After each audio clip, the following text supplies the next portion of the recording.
What is up, everyone? Welcome to round 3 of the Portland Monthly Premodern Paper Magic Afternoons March 2024 tournament. We've got some awesome decks, so let's go ahead and dive right in. First up, we have Curran returning to the camera after his, well, honestly, soul-crushing defeat of myself.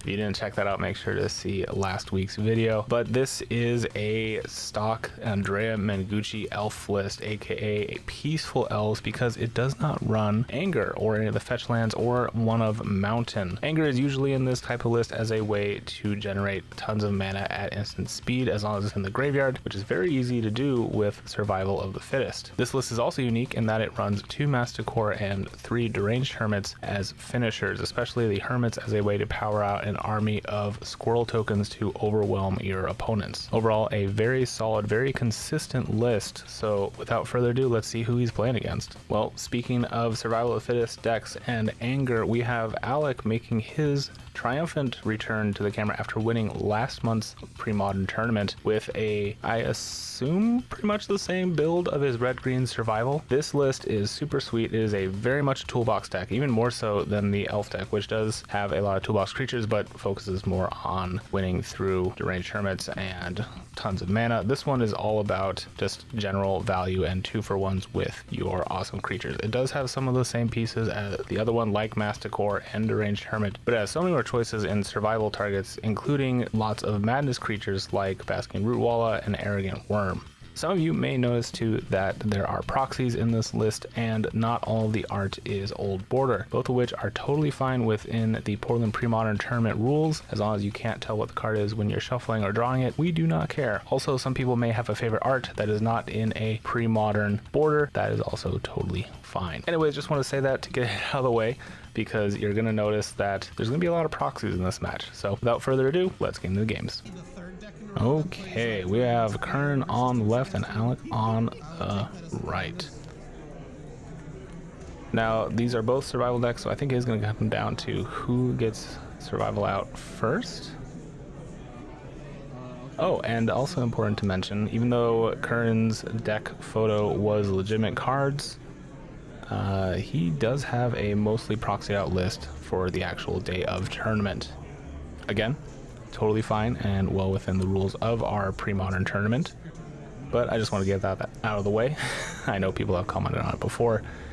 It's fine. We want to play against the people, not their pocketbook.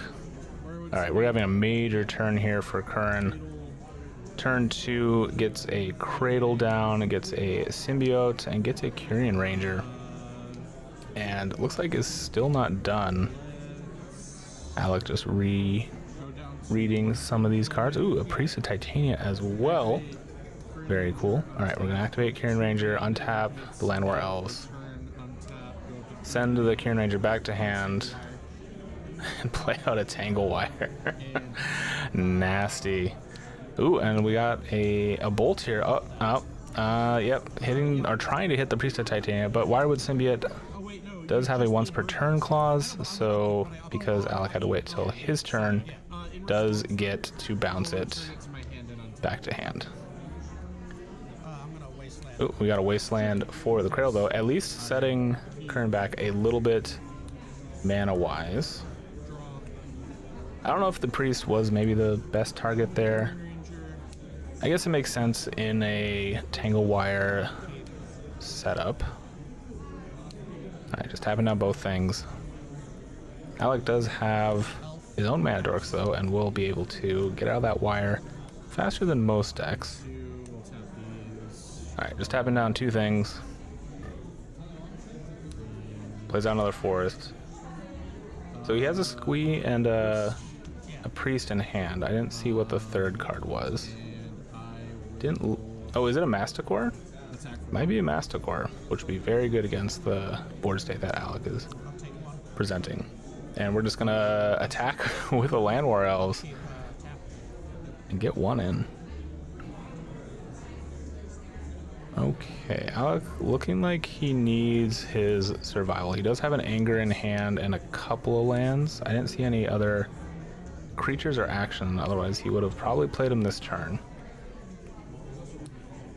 A Tangle Wire basically doing nothing at this point. And ooh, we have a Masticore coming down. 3 green, Alright, we're gonna shoot a bunch of things. Activate Green Ranger, make a second green, shoot Land War Elves. Shoot all the elves.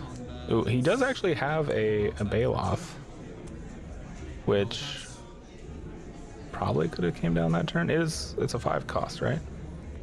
Oh, the wire got in the way of that. Okay.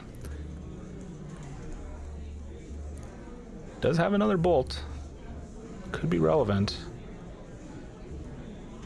Unfortunately, with that symbiote out, the symbiote is probably the only target for the bolt, but still worth considering getting rid of. And Tangle Wire losing its last counter, so it's still technically on the board. Till next turn. Alright, and we're swinging in. Burn having the perfect setup, having his one of Squee and a Masticore in hand, which means he'll be still positive on card draw. Alright, we're going to try the bolt again. Unfortunately, just able to bounce it with the symbiote.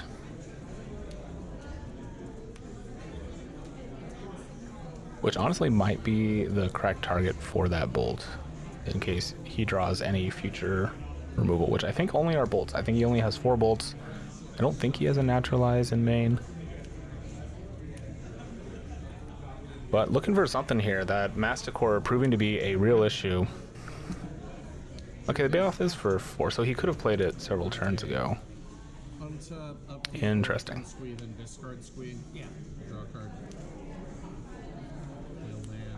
Alright, just shortcutting, leaving the Squee in the graveyard, just saying it will always be discarded to Masticore, I think is the right call. And we got the Priest coming out again. Still not able to tap for all that mana. Alright, we're gonna block. Regenerate. Masticore really is a hell of a magic card. And Alec, I think, running out of options here. He does have a Basking Root Walla. There's a few creatures, and nope, we're just gonna scoop it up and go to game number 2. Okay, we're gonna get a game number 2 here. Alec is gonna be on the play this time. I don't know if that scoop was a little premature. Maybe just getting a little frustrated at not having any answers and losing all of that removal and creatures to just onboard tricks. Alright. Notably, Alec not having a mana dork to kick things off, but is going to get a Wild Mongrel. That is definitely a threat and turns on a lot of his discard, including his Basking Root Walla, which I think he's looking to pitch this turn to have one more threat on the board. Get a little card draw, and that symbiote coming back, and Alec making sure to give this a thorough read this time. Choosing to bounce, get a little more trickery going, and then the 1-2 punch of the Green Ranger as well. Both doing different but similar things. Alright, we are going to get a few things in. Just going to combat, it looks like. Taking 4. No blocks. And then correctly, I think this time, bolting the symbiote and pass.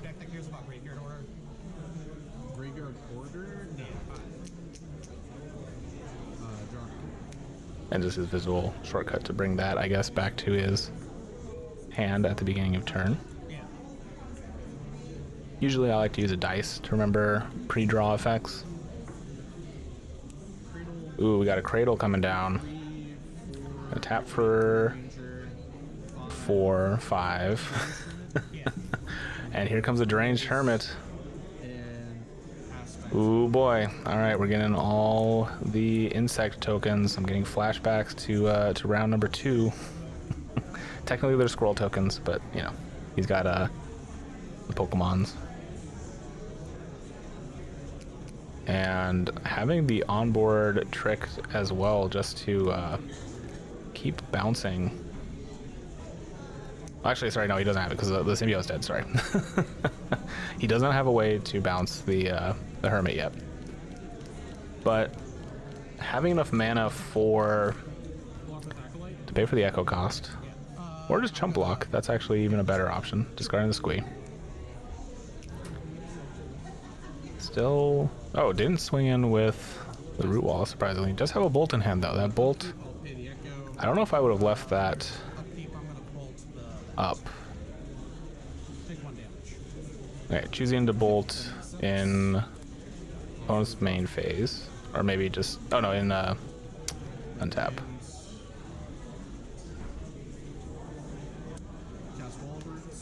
Alright, we got a wall roots coming down. Tap it for 1, 2. You've got... Gosh, a lot of mana. 2, 3, 4, 5, 6, 7. I don't know, I can't do math this fast, guys. Swinging in with everything. It's gonna block the Kieran Ranger and pass, and Kieran is just in the beatdown plan here. Alright, we have a survival, and it looks like he did actually miss his squee trigger, unfortunately. So next turn, he'll get that out. Paying for the echo cost. Add 1 mana, add a 2nd mana. Tapping for 2. Ooh, and had the naturalize in hand. That might just be sealing the deal here. Swinging in for a mess. Probably blocking the... Oh, not actually blocking the 2-1. I guess wanting to keep cards in hand. Down to 9. Ooh, was that another bolt that he just ripped? No, okay. It was a Landwar Elf. At the very least, another blocker. And he's gonna pass. This time, having a squeeze so we can at the very least pump up the Wild Mongrel.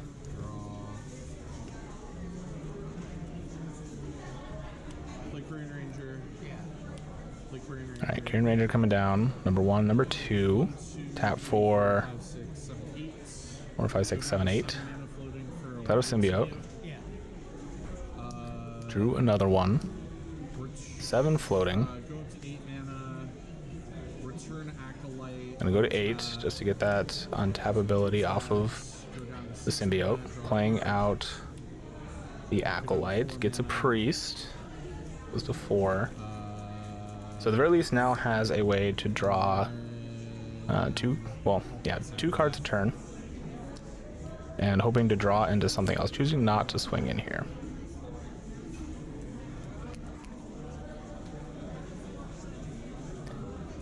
With the bolt on board, I think the Symbiote is still the best target here. Because anything else of value can be bounced. I'm gonna bolt the thing that bounces elves. Yep, that's good. Yep, taking away that instant protection makes a lot of sense. And it's just gonna pass. Drops to 8. Not having a pain-free red source. Ooh, is that another one? That is another one. He just top decked another one. Another Symbiote is about to hit the field. Oh, but not before a combat step. Interesting, okay. Swinging in with a lot of good targets.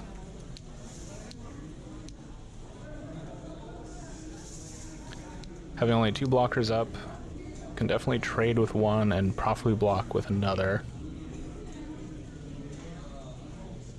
But still taking 6. And probably dead next turn no matter what. What are we blocking? Alright, blocking the 2-1. The Priest. Makes sense. And there's a Symbiote. Interesting not playing the Symbiote first and then could bounce, but nope, we're just going to call it, and that's going to be game number 2. Kern taking it down in a very quick fashion and showing why Elves is one of the best decks no matter what variation you play.